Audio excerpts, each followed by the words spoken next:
inegável que a gente volte para o dia de ontem. O dia de ontem foi um programa em que a ressonância no nosso chat era de frustração e indignação, e o meu resumo foi a dificuldade que eu tive de calibrar crítica do Centrão para lá, porque deles eu não espero, quando a gente vai dormir, né, na noite de segunda para terça, de terça para quarta, com uma nominata de mais de 20 parlamentares do campo progressista, aliciando votos à PEC da blindagem, sendo 12 deles do partido do PT, que é o partido governista, né?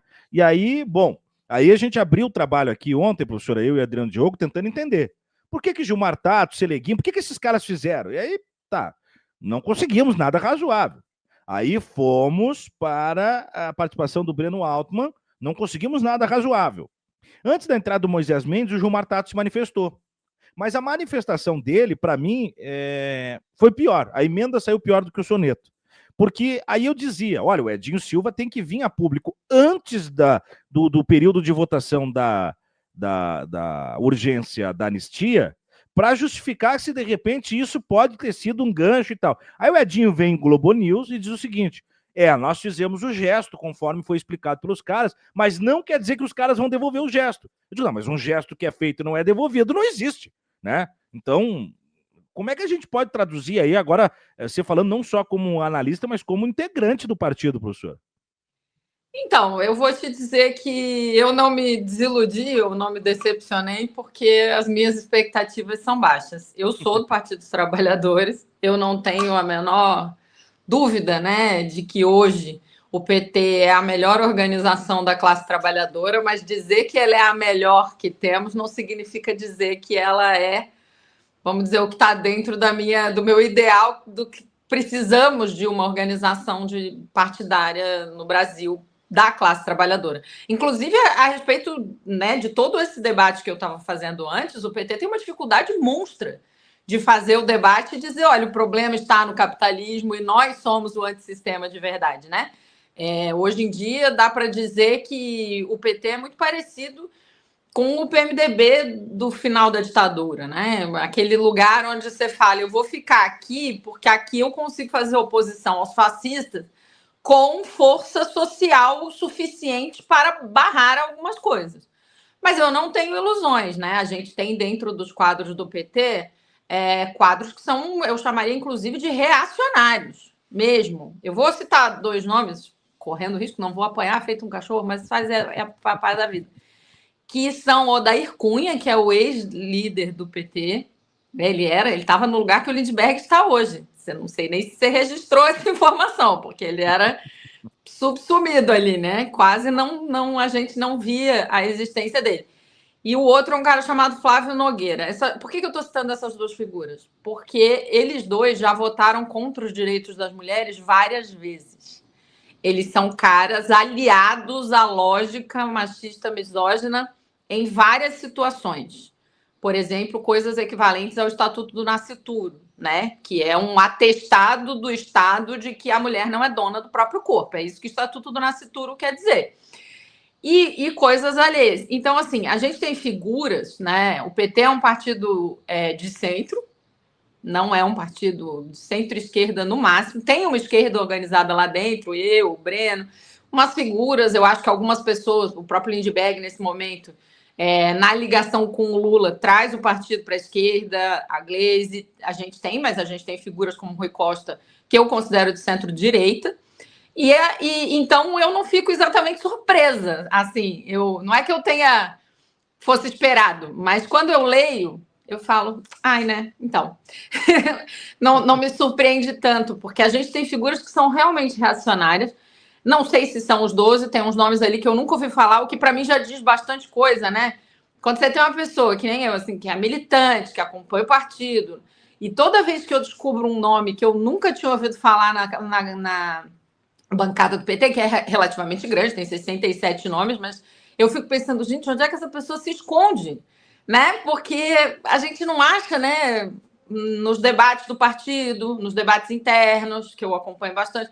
Não estou dizendo que eu sou referência para nada, mas só, né? Não, mas assim, se quem vive o bastidor E eu faço também essa reflexão, já critiquei isso aqui. Pô, eu trabalho com isso 24/7, eu trabalho todos os dias com política. Aí quando vem a nominata ali, eu conheço 2, 3 caras. Então, quer dizer, Exatamente. o cara é um E dos três fantasma. que a gente ouviu falar, eu, por exemplo, esses dois, o Flávio e o Odair, eu conheci nas piores condições. Foi Pois é. descobrindo, meu Deus, tem gente reacionária dentro do PT, né? E aí, então, assim, eu acho a desculpa do Edinho vergonhosa. Desculpa aí, Edinho, mas, assim, é Não, uma mas eu achei também. tentativa... Oi? Eu achei também, achei pior. Era melhor que não tivesse Sabe? falado. Eu que cobrei que ele falasse, mas dependendo, às Isso. vezes, do silêncio é uma resposta mais Ele adequada, podia né? ter dito a gente vai resolver internamente. É. Tipo, alguma coisa do é preciso ainda discutir, ainda não consegui conversar com ele, sei lá, do que tentar dar uma desculpa dessa. Eu sempre tomo cuidado, né? E eu não estou dizendo com isso que a gente não pode criticar, a gente pode e deve, e eu já cobrei internamente nos mecanismos que eu tenho, mas a gente não pode deixar. Eu vi o Boulos com a linha correta. Teve gente do PT que votou, mas vamos combinar, foram 364 votos, e desses 364 votos, todos os do PL, por exemplo, votaram a favor do bandido bom é bandido amigo, que eu passo na cabeça e que eu posso escolher se eu processo ou não, né? E aí a gente não pode tirar o foco de que isso é um projeto da centro-direita, mas esses caras são os responsáveis por a gente ter que ficar discutindo isso, né? Claro. Eles têm que ser cobrados internamente, tem que se justificar. Eu não acredito nessa... Porque assim, ó, vamos combinar aqui entre nós. Esses caras, eu nem sei, como eu disse, alguns eu nunca tinha ouvido o nome, mas a gente olha e fala, a maioria não deve nem estar no primeiro mandato. O que significa que esse povo não tem o direito de dizer que foi ingenuidade. Me desculpa aí a sinceridade. Eles têm que assumir a merda que eles fizeram. Não, eu defendo.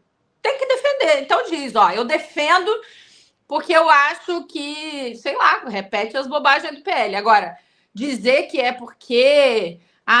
de repente, talvez eles não fossem votar anistias. Isso não existe. E isso eu aprendi no movimento estudantil. Tem duas coisas que ontem, quando eu acordei de manhã, eu lembrei, né, quando eu vi o que estava acontecendo, anteontem, na verdade, que eu me lembro sempre do movimento estudantil. Tem duas coisas que a gente aprende lá, com 16 anos. Não precisa nem ser militante muito velho.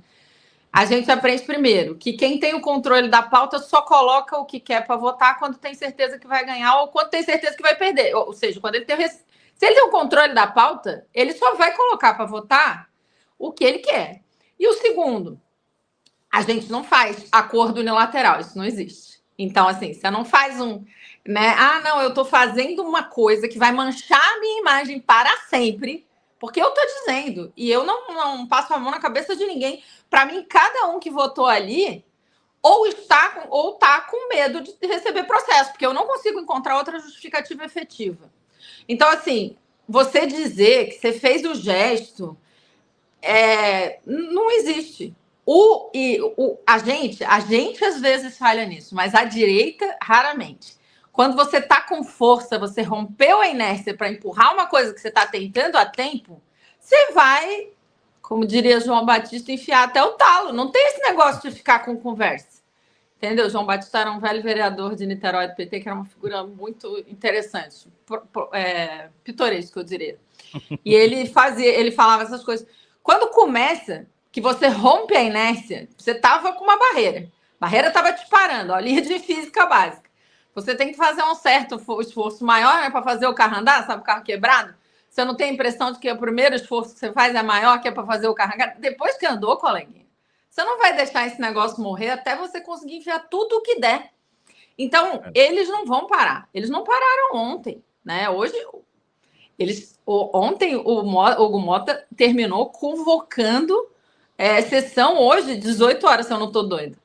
Então, e ele faz uma fala, né? O Hugo Mota, eu não vi na TV Câmara, mas eu vi no UOL, eles mostraram praticamente todas as defesas, começando com o Hugo Mota abrindo a sessão até ele fechar. Todas as defesas. Eu me dei o trabalho, eu sou essa, né? Pessoa que senta, assistiu Sóstenes, as desgraças todas. O que ficou explícito ali? um racha que não está aderido, e aí é o lugar onde os nossos parlamentares têm que trabalhar hoje, no PSD e no MDB. O PSD não faz defesa, não posiciona. Então, o Hugo Mota chama 2, 3 vezes. Quem é que vai fazer como é que eles chamam? Recomendação de bancada? Não. Enfim, posição de bancada do PSD. Ele chama 2, 3 vezes, não aparece ninguém. Uhum. Isso significa que ali tem um racha importante para nós. E o outro o Isnaldo, que é o deputado que vai falar em nome do MDB, recomenda voto não. Então, essas duas coisas, elas falam muito, elas falam o lugar onde a gente tem para crescer. Nós temos que resolver os problemas internos, porque teve voto, inclusive do PDT, se eu não me engano, para a urgência da anistia, mas isso a gente tem que resolver. Do PT, no caso da anistia, não teve nenhum, era só o que faltava também. Aí a gente, né, enfim, sem comentários, mas não teve, as outras bancadas foram fechadas. Mas então a gente tem espaço para trabalhar no PSD e no MDB, que são lugares que têm grandes bancadas, e essas bancadas votaram rachadas. As duas com a maioria votando pela urgência. Só que uma com o representante da bancada pegando o microfone, fazendo um discurso longo e forte, dizendo que tem que votar não, e o outro se escondendo embaixo da mesa e não indo lá recomendar.